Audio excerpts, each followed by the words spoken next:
Three phase air conditioner का अगर compressor ना स्टार्ट हो, फैन अगर चल रहा हो, तो उसमें कैसे स्टेप बाय स्टेप चेक करेंगे कि कंप्रेसर ख़राब है या फिर कुछ और प्रॉब्लम है। चलिए काफ़ी डिटेल्स में, काफ़ी डीप में हम समझ लेते हैं। जो थ्री फेस का एयर कंडीशनर, थ्री फेस का कोई भी हो, HVAC, VRV, कोई भी सिस्टम हो, जो भी बड़ा सिस्टम हो, 5 टन का, 10 टन का, 20 टन का, थ्री फेस का जितना भी कंप्रेसर हो, सारे सिस्टम एक जैसे ही काम करते हैं। थोड़ा सा चेंजेस होता है, थोड़ा सा सर्किट में चेंजेस होता है, बाकी जो कंप्रेसर के काम करने का तरीका होता है वो सेम होता है ना। तो चलिए हम बात कर लेते हैं कि कंप्रेसर अगर स्टार्ट नहीं हो रहा है, जैसे कि हमारे पास एक सिस्टम है 5 टन का, इसका कंप्रेसर नहीं चल रहा है। अब इसे चेक कैसे करना है कि इसमें क्या फॉल्ट है। फ़ैन मोटर चल रहा है, जैसा कि आप देख सकते हैं फ़ैन मोटर चल रहा था। मैं अकेला हूँ, कैमरा में शूट करने का कोई साथ में नहीं होता है, इसलिए थ्री फेस पर जब भी मैं काम करता हूँ MCB बंद करके ही काम करता हूँ। पहले मैं चेक कर लेता हूँ कि इसमें क्या प्रॉब्लम है, क्योंकि कैमरा एक हाथ से पकड़ूँ या फिर एक हाथ से थ्री फेस में टच करूँ। थ्री फेस में टेस्टिंग करना काफ़ी डेंजरस होता है, इसलिए मैं MCB बंद कर दिया हूँ। लेकिन चेक करने का तरीका जो होता है मैं बता देता हूँ कि किस तरह से काम करता है और किस तरह से आप चेक कर सकते हैं एक एक करके। थ्री फेस में क्या होता है, 3 पोल कॉन्टेक्टर, जैसे कि मैं आपको यहाँ पर कॉन्टेक्टर है, मैं आपको दिखाता हूँ। चलिए, पुराना मेरे पास एक पड़ा हुआ है तो इसको मैं दिखा देता हूँ। ये कॉन्टेक्टर इस तरह से लगा होता है, ठीक। एक तरफ इसमें होता है L1, L2, L3, T1, T2, T3, इस तरह से इसमें लिखा होता है। अब L1, L2, L3 जो होता है ना, यहाँ पर इनपुट सप्लाई दी जाती है कौन सी, 440 वोल्ट का थ्री फेज़ की सप्लाई दी जाती है। लाइन 1, लाइन 2, लाइन 3, तीनों लाइन सप्लाई दी जाती है 440 वोल्ट इंडिया में है। तो अगर सऊदी अरब में बात की जाए तो यहाँ पर 380 वोल्ट होता है थ्री फेस में। तो थ्री फेस में डिवाइड हो जाता है 3 भागों में, तो यहाँ पर 380 वोल्ट। अब देखिए सऊदी अरब में हर जगह 380 वोल्ट नहीं होता, कहीं कहीं 440 वोल्ट भी होता है, और इंडिया में तो हर जगह 440 वोल्ट होता है। तो इसे चेक करने का जो तरीका होता है ना, इनपुट सप्लाई सबसे पहले हम चेक करेंगे, क्योंकि ये कॉन्टेक्टर काम कैसे करता है इसके ऊपर ऑलरेडी मैं वीडियो बना चुका हूँ काफ़ी डिटेल्स में, काफ़ी डीप में, कि किस तरह से ये कॉन्टेक्टर काम करता है और किस तरह से कंप्रेसर इसका चलता है, कैसे ऑटोमेटिक ऑफ ऑन होता है। इसमें थ्री फेस की सप्लाई डायरेक्ट दी जाती है। डायरेक्ट कहाँ से, MCB से। MCB से थ्री फेस की सप्लाई डायरेक्ट यहाँ पे दी जाती है, और यहाँ से आउट हो करके लाइन 1, लाइन 2, लाइन 3 में इनपुट सप्लाई होता है थ्री फेस की 440 वोल्ट, और यहाँ पर आउटपुट होता है 440 volt, terminal 1, terminal 2, terminal 3, T1, T2, T3, ये आउटपुट होता है यहाँ से। ध्यान से देखिए, मैं आपको दिखा दूँ। यहाँ पर देखिए लिखा हुआ है, नीचे लाइन 1, लाइन 2, लाइन 3 लिखा हुआ है, और ऊपर लिखा हुआ है T1, T2, T3, यानी कि टर्मिनल 1, टर्मिनल 2, टर्मिनल 3। ध्यान से देख लीजिए इसको, कॉन्टेक्टर को यहाँ पर ध्यान से देखिए। अब यहाँ पर है ना, इसमें कॉइल होता है, वाइंडिंग जैसा कॉइल होता है। ये काम कैसे करता है इसको भी अभी मैं समझा देता हूँ इस वीडियो में थोड़ा सा, फिर आगे हम बात करते हैं। इसलिए मैं बोलता हूँ कि अगर कोई भी टॉपिक पर मैं वीडियो लेकर के आता हूँ, काफ़ी डीप में उसे समझाने की कोशिश करता हूँ। इसमें वाइंडिंग होता है। अब यहाँ पर थ्री फेस की सप्लाई अगर रुकी है, और यहाँ से आउटपुट निकाल करके कंप्रेसर को जाता है तीनों टर्मिनल पर, तो ये कंप्रेसर अब अगर ये ना लगा रहे, कॉन्टेक्टर ये ना लगा रहे, तो कंप्रेसर लगातार चलता रहेगा थ्री फेस पर, कंप्रेसर बंद नहीं होगा। इसीलिए वहाँ पर ये ब्रेकर लगाया जाता है, इसे ब्रेकर कहते हैं। ये कॉन्टेक्टर होता है जो कि ऑटोमेटिक काम करता है। ये कंप्रेसर को स्टार्ट करता है, कंप्रेसर को बंद करता है, स्टार्ट करता है, बंद करता है, जैसे सिंगल फेस में होता है। सिंगल फेस में क्या होता है कि एक रिले लगा होता है PCB में, और रिले जब कूलिंग हो जाता है मेंटेन, तो रिले कट करवा देता है, तो कंप्रेसर बंद हो जाता है। वही सेम तरीका इसमें भी होता है। क्या करता है कि रिले डायरेक्ट सप्लाई कंप्रेसर में जाता है सिंगल फेस में, लेकिन थ्री फेस में क्या होता है, डायरेक्ट सप्लाई कंप्रेसर में न जा करके, बल्कि इस कॉन्टेक्टर में आता है। इस कॉन्टेक्टर को बंद करता है वही रिले, जो कंप्रेसर सिंगल फेस में कंप्रेसर को बंद करता है, वही रिले इस कॉन्टेक्टर को बंद करता है। कैसे बंद करता है, इसमें 2 सप्लाई दी जाती है, 220 का करंट दिया जाता है इसमें कुछ कॉन्टेक्टर ऐसे भी होते हैं जो 24 वोल्ट पे काम करते हैं। तो इसमें जो वाइंडिंग होती है, जो इसमें कॉइल होता है, वो कुछ 24 वोल्ट का होता है, कुछ 12 वोल्ट का होता है, और कुछ इसमें ये 220 करंट है। मैं आपको दिखाऊं, इसमें लिखा हुआ है, शायद आप देख पा रहे होंगे, इसमें लिखा हुआ है 220 का करंट। तो खैर छोड़िए, इसको मैं बाद में दिखा दूंगा। इसमें 220 का करंट जाएगा तब ये मैग्नेट बनाएगा, और इसमें जो प्लंजर है, ये प्लंजर खिंच जाता है। और जैसे कि मैं आपको, चलिए मैं दिखा ही देता हूँ, सब कुछ मेरे पास अवेलेबल है, क्योंकि हमारे रूम में सारे चीज़ मैं रखे रहता हूँ, टेस्टर, स्क्रू ड्राइवर, सब कुछ में स्पेस, जितने भी टूल्स होते हैं सारे टूल्स मेरे रूम में ही रहते हैं, मेरे बेड के पास, क्योंकि कभी भी कॉल आता है मैं सीधा यहीं से निकल जाता हूँ।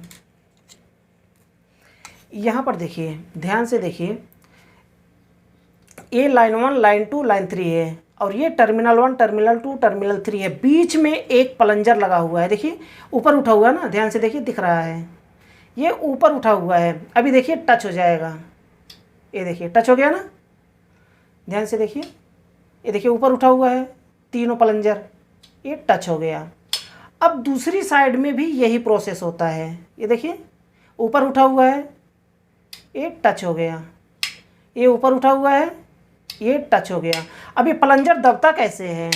ये प्लंजर दबाने के लिए यहाँ पर 220 का करंट दिया जाता है, नीचे एक कॉइल का ये पॉइंट दिया गया है, 220 का करंट देते हैं तो तुरंत ये फटक करके नीचे चला जाता है।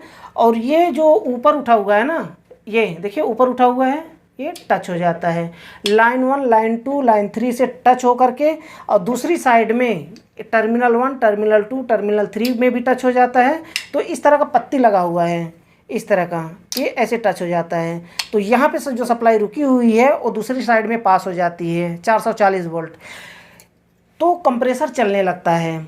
अगर मैनुअली आप कंप्रेसर को चलाना चाहते हैं बिना इंडोर ऑन किए या फिर बिना इंतज़ार किए, तो आपको सीधा क्या करना है, ये पॉइंट है ना, इसको इस तरह से प्रेस करना है। तो जब इस तरह से प्रेस करेंगे, हाथ से टच नहीं करना है, ध्यान रखिए, कभी भी इसको टच करिए तो इसको ड्राइवर से टच करिए ऐसे, क्योंकि यहाँ पर 440 वोल्ट का करंट होता है। अगर एक बार लग गया तो फिर समझ लीजिए कि बहुत प्रॉब्लम हो जाएगा। तो यहाँ पर ऐसे टच हो जाता है तो कंप्रेसर चलने लगता है। कभी भी आप टेस्टिंग करना चाहते हैं कंप्रेसर चल रहा है कि नहीं, तो इसको ड्राइवर से यहाँ पर आपको प्रेस करना है, चलने लगेगा कंप्रेसर। अगर कंप्रेसर ख़राब होगा तो या तो हीटअप होकर के बंद हुआ है, या तो कंप्रेसर ख़राब है, वहाँ पर आपको फाइंड करना है कि तब कंप्रेसर का टर्मिनल आपको चेक करना है। तो इसी तरह से ये काम करता है। अब यहाँ पर ध्यान से समझिए कि अब कैसे चेक करना है कंप्रेसर ख़राब है या फिर कुछ और प्रॉब्लम है। मैं इसको बंद कर देता हूँ, उसके बाद हम समझते हैं आगे।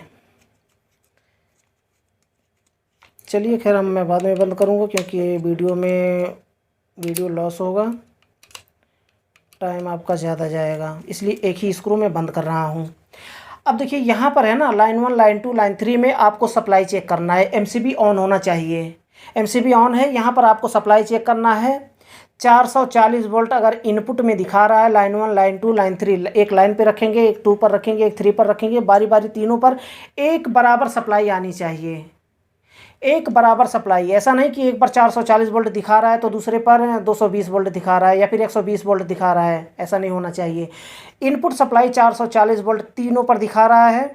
तो ये ऑन होने के बाद, ये जब प्लंजर नीचे दबा रहेगा तो आउटपुट सप्लाई हमें चेक करना है। आउटपुट सप्लाई में चेक करना है, वहाँ भी 440 वोल्ट तीनों पॉइंट पर दिखाना चाहिए। T1, T2, T3 पर तीनों पर 440 वोल्ट दिखाना चाहिए।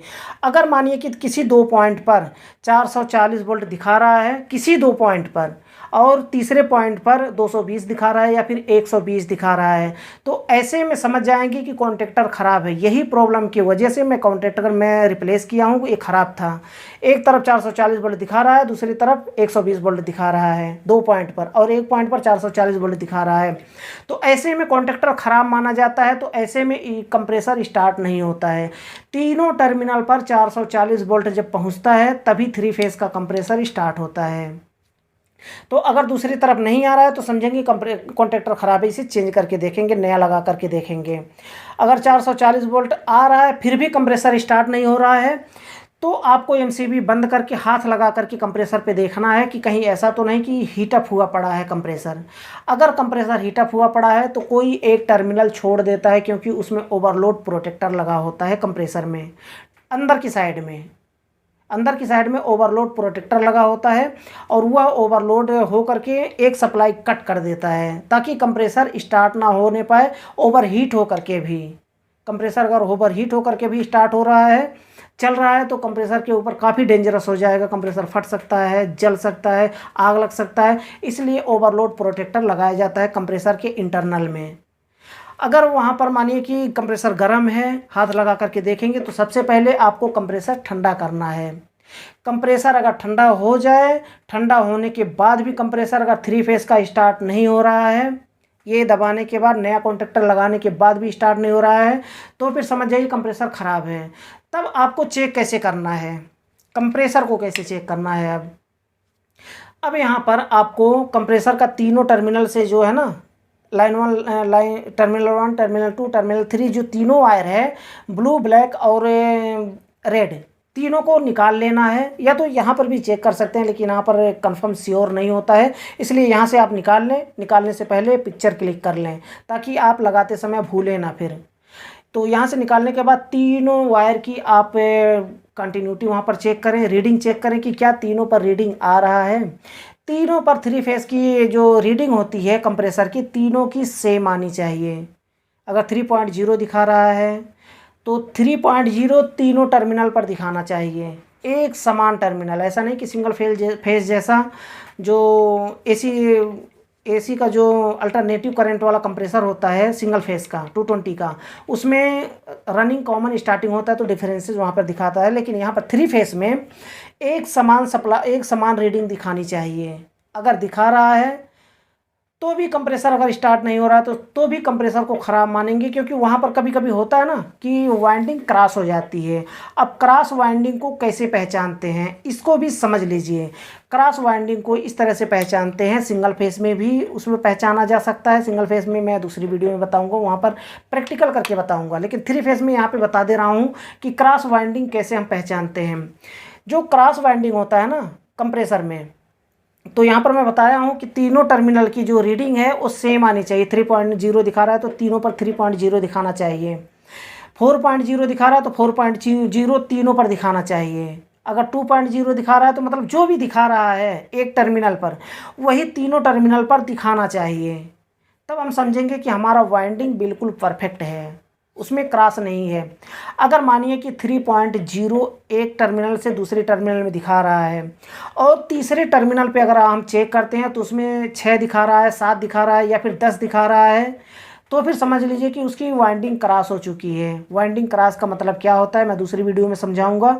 वाइंडिंग क्रॉस का मतलब का डीप में समझाऊंगा, तब आपको समझ में आएगा। जो उसमें वाइंडिंग होता है उसमें हो जाता है कुछ इधर उधर हो जाता है। अब उसको मैं डिटेल्स में काफ़ी डीप में दूसरी वीडियो में बताऊंगा, इसमें बताने लग जाऊंगा काफ़ी लंबा हो जाएगा, क्योंकि उसे अच्छे से समझाना पड़ेगा वाइंडिंग। तो वहाँ पर क्रॉस वाइंडिंग माना जाता है। अगर डिफरेंस दिखा रहा है तो तीनों टर्मिनल पर सेम दिखाना चाहिए। अगर चेंजेस दिखा रहा है या फिर किसी 2 टर्मिनल पर वीप का साउंड आ रहा है और एक पर नहीं आ रहा है, कंप्रेसर स्टार्ट नहीं हो रहा है, तो फिर समझिए कंप्रेसर ख़राब है। तीनों पर वीप का साउंड आना चाहिए, या तो अगर वीप का रीडिंग आ रहा है तो तीनों पर रीडिंग आनी चाहिए। या तो कभी कभी ऐसा हो जाता है कंप्रेसर ठंडा होने के बाद भी एक टर्मिनल नहीं बताता है। अगर एक टर्मिनल नहीं बता रहा है तो फिर समझ लीजिए कंप्रेसर ख़राब है। ठंडा होने के बाद लेकिन श्योर कर लें कि कंप्रेसर ठंडा हो चुका है। ठंडा होने के बाद अगर एक टर्मिनल पर वहाँ पर रीडिंग नहीं दिखा रहा है तो समझिए कंप्रेसर ख़राब है। अगर मानिए तीनों पर रीडिंग एक बराबर शो हो रहा है, ठीक, तीनों पर एक बराबर शो हो रहा है, तब आप कैसे कंफ्यूज हो जाएंगे कि अब मैं क्या करूं। तीनों पर अगर रीडिंग शो हो रहा है एक बराबर, तब आपको बॉडी अर्थ चेक करनी है। कंप्रेसर की बॉडी अर्थ कैसे चेक किया जाता है, तीनों टर्मिनल पर एक पराड को, जो क्लैमीटर का एक पराड है, तीनों टर्मिनल पर बारी बारी से रखेंगे और एक पराड को बॉडी में कहीं भी टच करेंगे जहां पर पेंट ना हो। आपको श्योर कर लेना है। कॉपर पाइप पर टच करेंगे, वहाँ पर सबसे बेहतर बताता है। तो कॉपर पाइप पर थोड़ा सा स्क्रैच कर लें और वहाँ पर जा कर के चेक करें कि कहीं ऐसा तो नहीं कि बॉडी अर्थ है। अगर वहाँ पर रीडिंग शो हो रहा है तो समझिए कंप्रेसर ख़राब है, भले तीनों टर्मिनल की का रीडिंग एक बराबर शो हो रही है। आई होप कि वीडियो आपके लिए यूजफुल रहा होगा। अगर वीडियो पसंद आए तो वीडियो को लाइक जरूर कर दें। लास्ट में बताना चाहूँगा, चैनल को सब्सक्राइब नहीं किया तो चैनल को सब्सक्राइब कर लें और बेल आइकन को प्रेस करके ऑल पर क्लिक कर लें, ताकि हमारे आने वाली न्यू वीडियो की नोटिफिकेशन आपको पहले मिल पाए और वीडियो को देख पाए सबसे पहले। अगर आपको कुछ भी समझ में ना आया हो तो बेझिझक आप मुझसे कमेंट बॉक्स में पूछ सकते हैं, मैं उसका रिप्लाई जल्द से जल्द देने की कोशिश करूँगा।